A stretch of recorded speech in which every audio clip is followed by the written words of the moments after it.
아침에 집에서 나오면서 저 혼자 교회 온다는 느낌을 받았는데 와보니까 저보다 더 많은 분들이 더 일찍 나오셔서 예배를 준비하고 있는 모습을 봤습니다. 또 여러분들도 아마 아침 5시, 6시에 다 일어나셔서 오신 것 같습니다.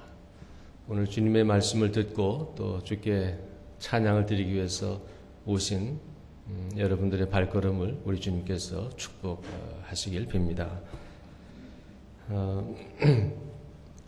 오늘은 우리 감리교 운동을 시작했던 영국의 존 웨슬리 목사님이 1746년에 행했던 설교 성경 본문과 성경 설교 내용을 하나도 가감하지 않고 그냥 축약해서 여러분들에게 말씀을 드리도록 하겠습니다.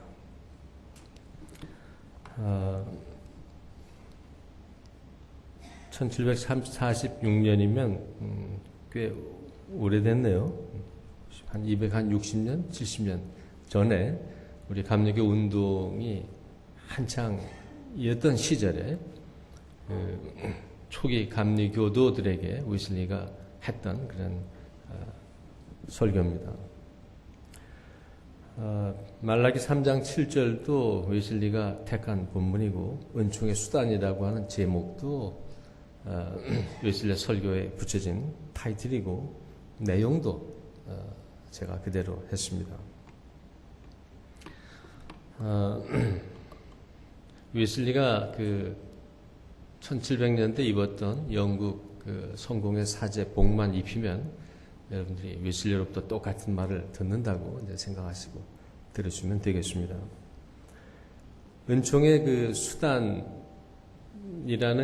말은 이제 means of grace에서 영어를 이제 번역한 겁니다.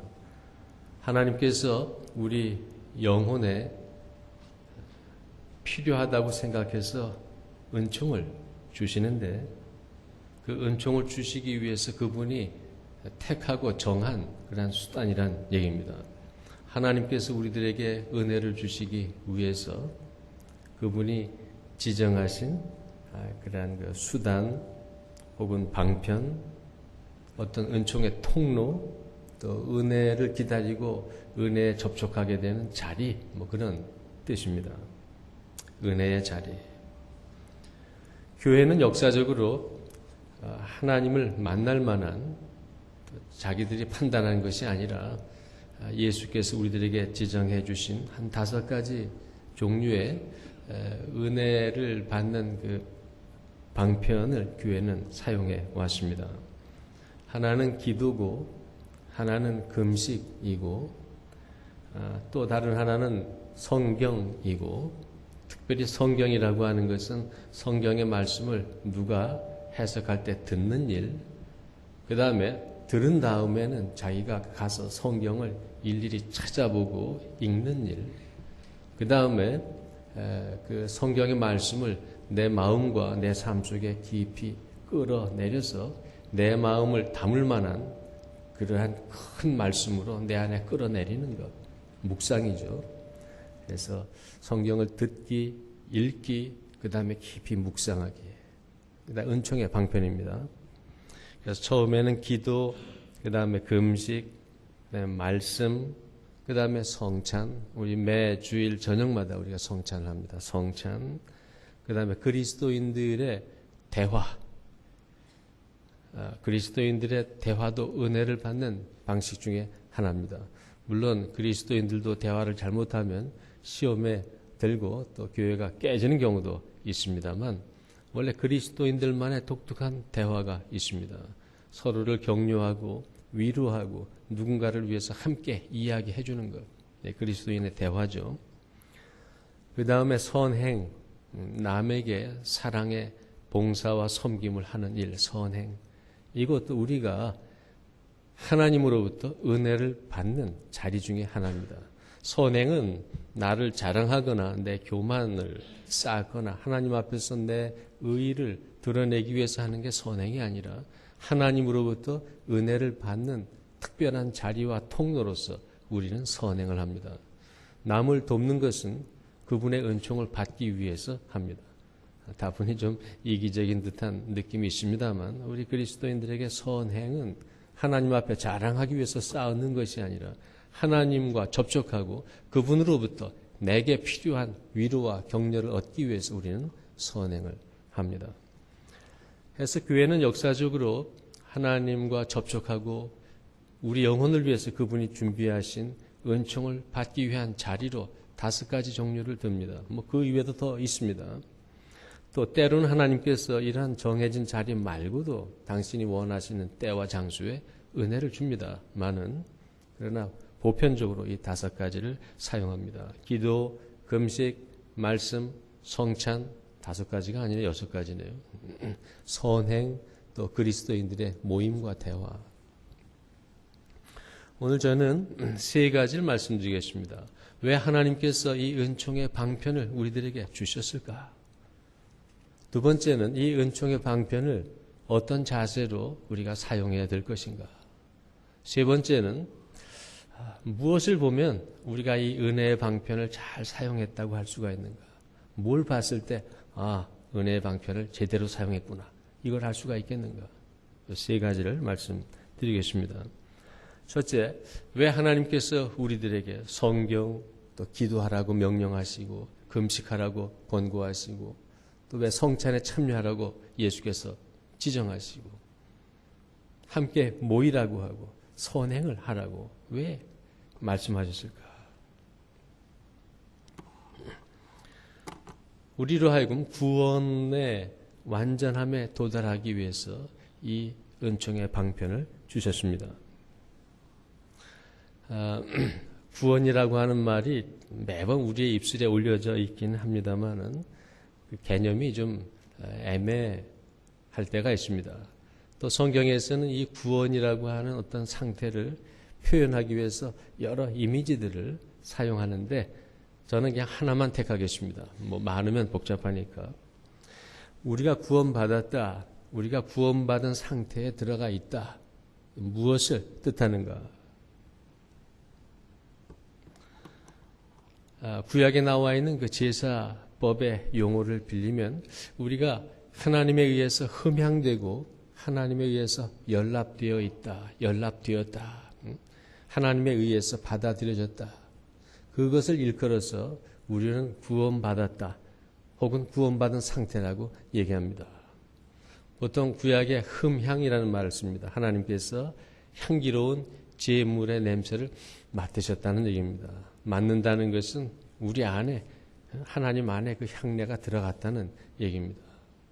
하나님께서 만약 우리의 삶을 냄새 맡으신다면 우리를 향기로운 제물로 여기시고 냄새를 맡으셨다면 그래서 우리가 그분의 존재 안에 깊이 빨려 들어가 그분 안에 들어가 있다면 성경은 그것을 일컬어서 구원받은 상태라고 얘기합니다. 그분이 우리를 연락하시고 흠양하시고 그래서 우리가 그분 안에 깊이 들어가 그분과 깊은 교제 안에 들어가 있는 것, 하나 되어 있는 것 이것을 일컬어서 성경은 구원받았다 혹은 구원받은 상태라고 얘기합니다.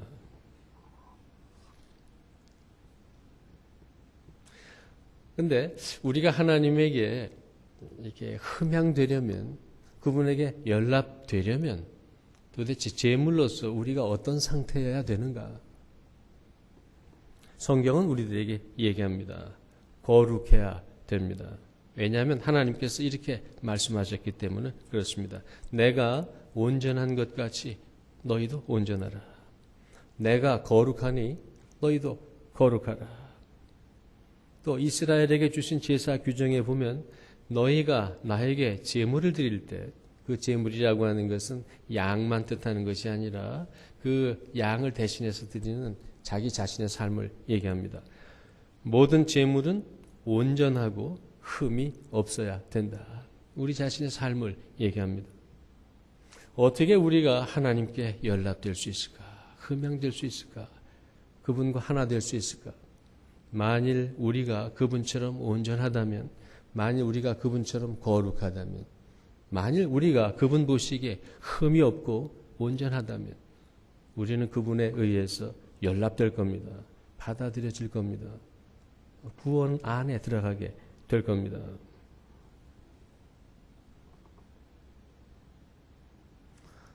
우리는 이렇게 묻습니다. 도대체 뭐가 거룩이고 뭐가 거룩입니까?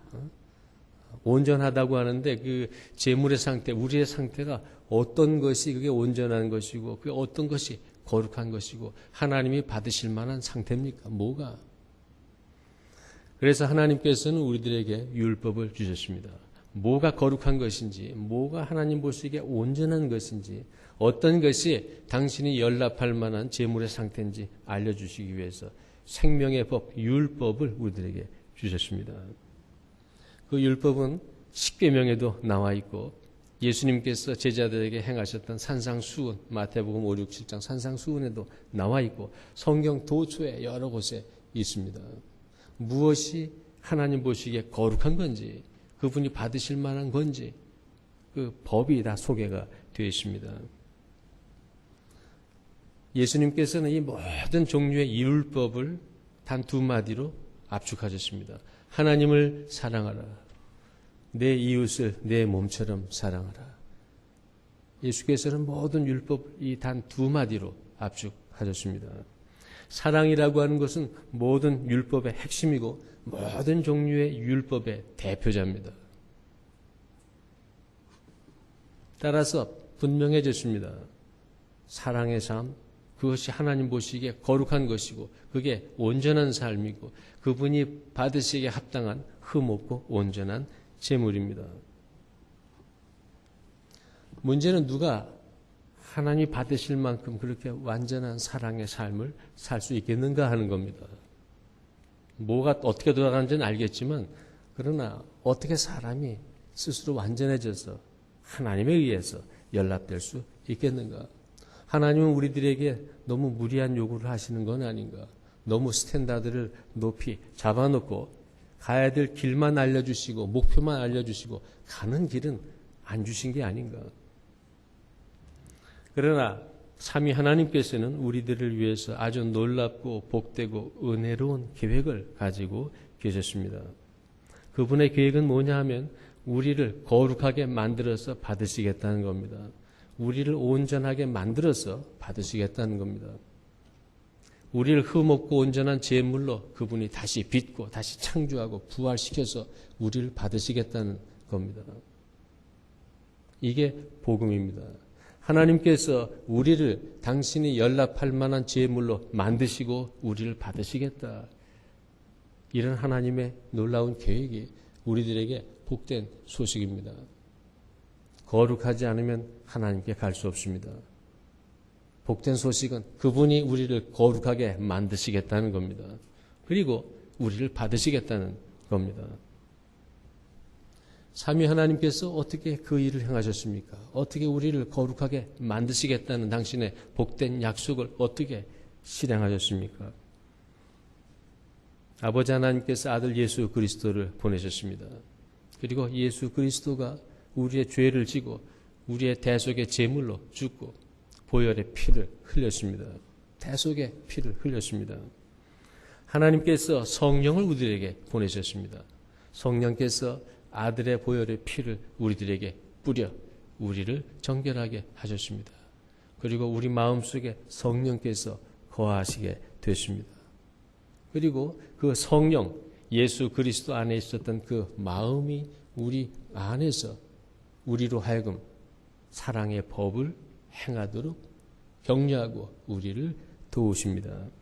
이것이 삼위 하나님께서 우리를 거룩하게 만드시는 계획입니다. 아버지는 아들을 보내셨고 아들은 우리를 위해서 보혈의 피를 흘렸고 성령은 그 보혈의 피를 우리에게 뿌려 우리를 정하게 하시고 우리로 하여금 능히 사랑의 법을 행할 수 있도록 우리 안에 우리의 힘이 되어 주십니다. 이렇게 삼위 하나님의 사역으로 우리 안에 성령이 거하게 될 때, 우리가 깨끗해지고 성령이 거하게 될 때 어떤 일들이 일어납니까? 능히 우리를 거룩하게 할 이 사랑의 법을 우리가 능히 기뻐하게 되고 그것을 마치 꿀송이처럼 달게 여길 수 있게 되고 이 율법을 단지 어떤 그 사명으로서가 아니라 기쁨으로 행하고 이 율법을 우리가 먹어야 될 영생의 양식으로 삼을 수 있게 됐습니다. 성령께서 우리를 새롭게 만들어 주시면 율법을 그런 식으로 우리가 보게 됩니다. 내 배고픔을 채워줄 수 있는 유일한 양식, 내가 살기 위해서 먹어야 될 유일한 양식으로 그 율법을, 사랑의 삶을 갈구하게 된다 이겁니다. 만약 우리가 예수의 피로 깨끗함을 받고 성령이 내 안에서 나를 감화시키게 되면 우리는 하나님께서 우리에게 주신 법, 사랑의 법을 갈급해야 하고 그것을 구하게 되고 간절히 그것을 먹고 싶어 하게 된다는 얘기입니다. 율법이 우리들에게 꿀송이 같다고 하는 것은 그거는 상당히 놀라운 얘기입니다. 흔히 율법, 사랑하라, 살인하지 말라, 간음하지 말라, 율법은 우리의 죄를 들추어내고 우리의 약함과 우리의 죄성을 들추어내기만 합니다. 따라서 율법은 우리를 죽이는 것처럼 느껴집니다. 그러나 만약 예수의 피가 우리들에게 뿌려지고 성령이 나의 힘이 되면 나를 죽일 것 같았던 그 율법이 나를 살리는 법으로 바뀌게 됩니다. 우리는 사랑의 생활을 진정으로 갈구하게 되고 사랑하지 않으면 하루도 살 수 없고 사랑하지 않으면 내 영혼이 배고픔을 느끼게 되는 전적으로 새로운 종류의 인간이 되는 것입니다. 새로운 피조물, 거듭난 사람, 하늘로부터 태어난 사람, 다른 종류의 인간이 된다는 얘기입니다.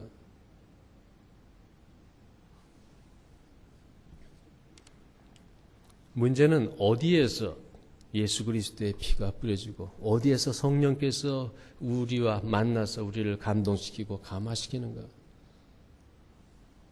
바로 은총의 방편입니다. 말씀, 기도, 금식, 성찬에 참여하는 일, 남에게 선행을 베푸는 일, 또 누군가를 위해서 덕스러운 얘기를 하고 예수 그리스도의 마음으로 누군가를 위해서 서로 격려하는 이야기를 하는 것들, 이런 모든 것들이 우리가 성령의 피뿌림과 또 그분의 은혜 주심을 맛볼 수 있고 그분의 은총이 나에게 주어지는 그러한 자리가 된다 이것입니다. 하나님께서는 우리들을 구원하시기 원합니다. 당신 안에 우리를 품기 원하십니다. 그 다음에 우리들에게 율법을 주셨습니다. 뭐가 거룩한 것인지 알려주셨습니다. 그리고 아들과 또 성령의 도움으로 우리가 능히 그 거룩한 것을 행할 수 있는 마음도 갖게 하십니다. 그러나 이 모든 것은 은총의 자리에서 우리가 그분을 기다리고 있을 때 우리가 만나게 될 일들입니다. 둘째, 어떤 자세로 이 은총의 자리, 은총의 방편을 사용해야 됩니까? 내가 거기서 네게 은혜 주길 원한다. 내가 거기서 너희를 만나기를 원한다. 내가 거기서 너희들과 접촉하기를 원한다. 물론 주께서는 그런 것 없이도 우리들에게 오십니다. 그러나 교회는 전통적으로 이러한 은총의 방편을 통해서 그분에 의해서 만나지고 그분의 시야 안에 들어가 있어 왔습니다. 어떤 자세로 은총의 방편을 사용할 것인가? 주께서 지정하시고 거기서 기다리라고 하셨기 때문에 우리는 그 자리에서 믿음으로 기다립니다. 그분이 나를 만나 주실 때까지, 늘 나에게 말씀하실 때까지 거기서 그 자리에서 기다립니다. 믿음으로. 그게 기본 자세입니다. 이스라엘 백성들이 홍해 앞에서 난관에 봉착했습니다. 뒤에는 자기들을 잡으러 오는 애국의 군병들이 있었고 앞에는 홍해가 있습니다. 그때 모세가 지팡이를 들고 백성들에게 주께서 우리들에게 어떤 일을 하시는지 보라 그리고 전진 그랬습니다. 그래서 모세와 이스라엘 백성들이 함께 홍해를 향해서 걸어갔습니다. 저들은 주께서 모세를 통해서 하신 말씀, 가라 앞으로, 이 말씀을 듣고 저 앞에 보이는 홍해를 향해서 행진을 시작했습니다. 그리고 저들이 그 홍해 물에 다다르게 되자 주께서 어떤 일인가를 저들에게 베푸셨습니다. 홍해 물이 갈라졌습니다. 이스라엘 백성들에게 지정하신 행위가 있습니다. 앞으로 가 였습니다. 앞에 그냥 홍해였는데 그냥 앞으로 가였습니다. 그리고 이스라엘은 그냥 앞으로 갔습니다. 주의 명령을 따르면서 저들은 그냥 기다렸습니다. 대책 없이 그냥 앞에 물인데 그냥 걸어갔습니다. 그쪽. 이것이 주께서 우리들에게 구원을 위해서 제시하시는 방편을 사용하는 방법입니다. 그분이 어디선가 무슨 행위를 하고 어떤 자세로 어디에선가 기다리라고 하면 우리는 그 말씀대로 거기서 그분을 기다리면서 그분이 나에게 어떤 일 하기를 기다립니다. 삭개오는 사람이 많자 뽕나무 위로 올라갔습니다. 그리고 거기서 예수 그리스도를 접했습니다. 하나님께서 우리를 터치하고 만지는 장소는 성경에 굉장히 많이 나옵니다. 뽕나무가 우리의 은총의 방편은 아닙니다. 만약에 은총의 방편이었다면 우리 교회 안에 뽕나무가 많이 있었을 겁니다. 그리고 삭개오처럼 늘 다 그 위에 올라가서 예배를 볼지도 모르죠. 한 맹인은 예수께서 진흙에다 침을 뱉어서 갠 다음에 진흙을 눈에다 붙여주고 실로암에 가서 씻으라 그랬습니다. 그래서 이 맹인은 그냥 그분이 하셨기 때문에 흙을 눈에다 붙이고 아주 바보처럼 실로암으로 갔습니다. 그리고 나았습니다. 그분이 어떻게 하라고 명령하시면 우리는 그 명령에 대한 믿음을 가지고 그 자리에서 기다립니다. 이게 모든 주님의 명령, 주님의 규례, 주께서 우리에게 주신 은총의 방편을 사용하는 자세입니다. 모세의 지팡이 여리고를 향해서 외쳤는데 담이 무너졌잖아요. 여리고를 향해서 외쳤던 이스라엘의 사람들의 소리, 삭개오의 뽕나무, 맹인을 치유했던 진흙, 그런 것들이 무슨 자체적으로 힘이 있었던 건 아닙니다. 그러나 하나님께서 그런 연약한 것들을 들어서 우리들에게 당신의 은혜를 주시기를 원하십니다. 그리고 주께서는 그 별것 아닌 일상의 것들을 통해서 우리들에게 당신이 준비하신 것들을 주셨습니다. 주께서 이곳에서 당신을 기다리라 하셨습니다. 그래서 우리는 기도 중에 그분을 기다립니다. 안 하면 안 됩니다. 그리스도인이면 기도 중에 그분을 기다립니다. 그리스도인이라면 말씀을 듣고 가서 성경을 구석구석 찾고 그 다음에 그날 내게 주시는 말씀을 내 마음속에 깊이 가라앉히고 깊이 묵상하는 가운데 그분에 기다려야 됩니다. 그리스도인이라는 성찬에 참여해서 주께서 주시는 그 은총의 떡과 포도주를 먹고 마시면서 기다려야 됩니다. 선한 대화를 통해서 우리는 기다립니다. 또 선한 행위를 통해서 주님을 만날 그 때를 기다립니다. 성경을 읽을 때, 우리가 기도할 때, 또 금식할 때, 성찬에 참여할 때, 거룩한 대화를 나눌 때, 선행을 할 때 성령께서 우리들에게 예수 그리스도의 보혈의 피를 뿌리고 우리를 더욱더 정하게 하시고 우리로 하여금 사랑을 행할 수 있는 더 큰 힘을 성령께서 주실 줄 믿습니다. 한 가지 은총의 방편을 사용할 때 우리가 조심해야 될 것은 은총의 방편 자체가 우리 신앙생활의 목표는 아니라는 겁니다. 성경을 수십 회 통독한 것이 자랑이 되면 안 됩니다. 기도의 시간이 긴 것이 큰 문제가 되는 건 아닙니다. 선행을 많이 했다는 것이 갑자기 나를 자랑스럽게 해서 교만해지게 되면 안 됩니다. 이 모든 방편의 목표는 예수 그리스도의 핏부림을 받고 성령이 내 안에 들어오셔서 나로 실제로 사랑할 수 있는 힘을 얻는데 이 모든 방편의 목적이 있습니다. 이 자체는 아무것도 아닙니다. 맹인의 눈에 붙여졌던 흙덩이처럼 성경, 기도, 사람의 말입니다. 그것을 통해서 우리들에게 하시는 일이 중요한 것이지 그 자체는 아닙니다. 하나님께서는 이런 것들을 통해서 역사하시지만 그러나 그런 것들 자체가 우리 신앙생활의 목적이 되어서는 안 됩니다. 아무리 집에 수저가 금수저라 하더라도 앞에 음식이 없고 음식을 이렇게 담아오지 못한다면 그게 무슨 금수저든 나무수저든 무슨 상관입니까? 손이라도 퍼서 먹어 살면 되지. 아무리 좋은 성경 공부, 그 다음에 좋은 프로그램의 기도, 뭐 아무리 해도 그 모든 방편의 목적, 만약 그것을 통해서 주께서 내 안에 거하시고 내 안에 능력을 주시고 나를 변화시키는 일이 일어나지 않는다면 그 모든 방편은 아무 소용이 없습니다. 우리가 하늘나라에 갈 때는 얼마나 성경을 읽었는지 그거 가지고 가지 않습니다.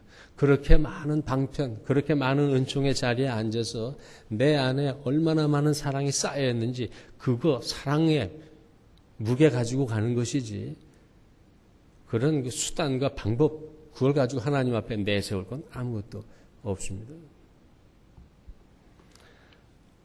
그런 의미에서 성경, 성찬, 기도, 금식 다 은총의 수단이라는 말을 붙였습니다. 그것 자체가 목적이 아니라는 겁니다. 그것이 있는 이유는 그것을 통해서 우리가 성령의 감동과 감화를 받기 위한 것이고, 그것을 통해서 하나님의 율법을 행할 수 있는 힘을 얻는 수단이기 때문에 그게 귀한 것이지, 그 자체가 우리 신앙생활의 목적이 되어서는 안 된다 하는 얘기죠. 셋째, 내가 이런 은총의 방편들을 잘 사용하고 있는지, 내가 잘 사용하고 있는지 그걸 어떻게 알 수가 있습니까?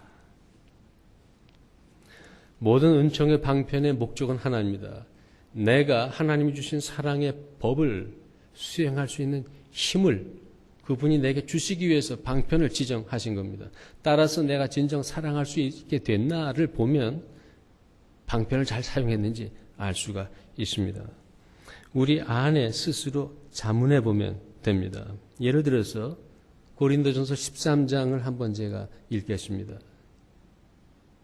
여러분이 이 은총의 수단을 사용해서 이전보다 더 진정으로 형제 자매들에 대해서 오래 참고 온유해지고 또 시기하지 않고 자랑하지 않게 되었고 교만하지 않게 되었고 무례히 행하지 않게 되었고 자기의 유익을 구하지 않고 성내지 않고 악한 것을 생각하지 않고 불의는 기뻐하지 않고 진리는 기뻐하게 되었습니까?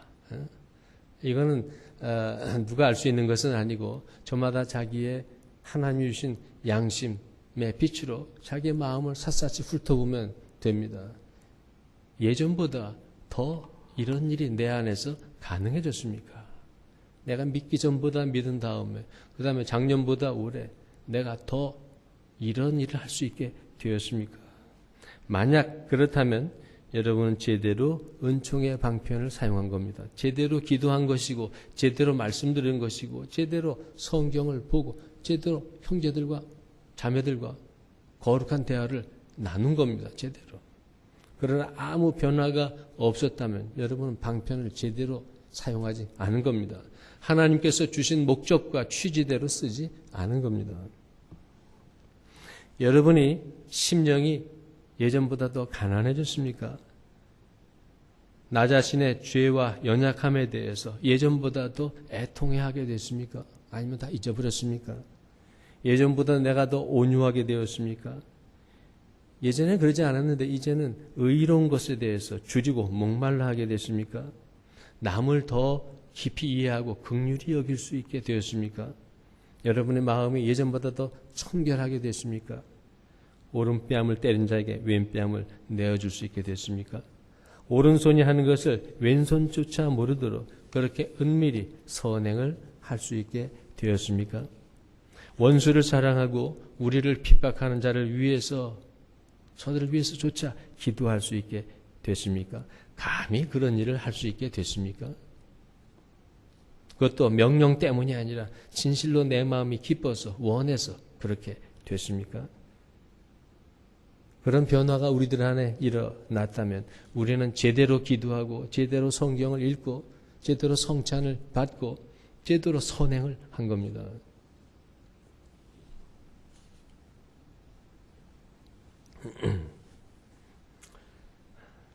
오늘은 대강절의 첫 주입니다. 여러분 저 때문에 이제 가려서 잘 안 보입니다만 뒤에 초가 있습니다. 뭐 제가 앉을까요? 뒤에 있습니다. 보라색 초가 4개고 그 다음에 흰색 초가 하나입니다. 12월 25일 날 저 흰색 초가 켜지게 될 겁니다. 예수 그리스도죠. 나머지 보라색은 기다림의 색입니다. 아침 먼덩이 틀 때 첫 번째 색깔이 저 보라색입니다. 그 다음에 오렌지색으로 바뀌었다가 환한 빛으로 바뀝니다. 대강절은 예수 그리스도께서 재림하실 것을 기다리는 교회의 절기입니다. 보통 1월 1일이 세속 달력의 시작이지만 교회력의 시작은 오늘입니다. 교회력은 대망절과 함께 1년이 시작이 됩니다. 언뜻 보면 예수님께서 태어나신 성탄절이 시작일 것 같고 혹은 우리에게 산 소망을 준 예수의 죽음과 부활이 우리 교회력의 시작일 것 같은데 실제로는 대망절이 우리 교회의 시작입니다. 예수께서 세상에 오셔서 돌아가시고 성령께서 오셔서 우리 안에 거하시면서 그 뜻을 시작하셨습니다. 그래서 그것이 마무리되는 것을 기다리는 것이 바로 우리 교회가 지금 속해 있는 시간입니다. 저기 보라색은 여러분의 마음속에 뿌려진 예수 그리스도의 보혈의 피고 성령의 함께 하심을 상징합니다. 여러분을 도우실 겁니다. 그래서 예수 그리스도의 마음이 여러분에 가득 차게 되고 하나님이 주신 거룩한 계명들을 여러분들이 온전히 수행해 나갈 수 있게 될 겁니다. 은총의 방편을 통해서.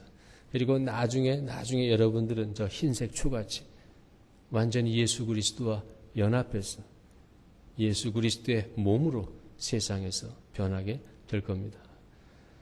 이 모든 구원의 여정에 주께서 도움이 될 수 있도록 하기 위해서 주신 것이 이 은총의 방편입니다. 은총의 방편에 늘 그 자리에 서서 혹은 그 자리에 앉아서 우리 주님을 기다리시기 바랍니다.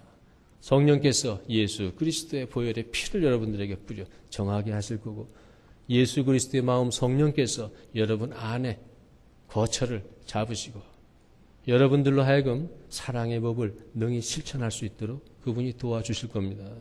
그렇게 거룩해진 여러분을 훗날 우리 주께서 당신 안에 연락하실 겁니다. 웨슬리가 찬송을 하면서 가장 하고 싶은 것은 뭐냐면 우리가 거룩하게 되어서 주님의 은총으로 거룩하게 돼서 훗날 하나님의 영광 앞에 감히 서서 그분의 두 눈을 쳐다보고도 죽지 않는 것이 이게 웨슬리가 꿈꾸고 있는 우리 신앙인의 삶입니다. 구약에서 어떤 사람도 하나님을 보고 산 자는 없습니다. 다 연약하니까. 그러나 우리에게 복음이 있다 할 것 같으면 예수 그리스도 성령의 도움으로 우리가 거룩해져서 능히 하나님을 보고도 죽지 않고 그분과 함께 사는 것이 이게 우리들의 목적입니다. 그 일을 이루기 위해서 주께서 지정하신 이 은총의 방편에 여러분들이 진실한 마음으로 또 믿고 기다리는 마음으로 늘 그 가운데 서 계시길 바랍니다.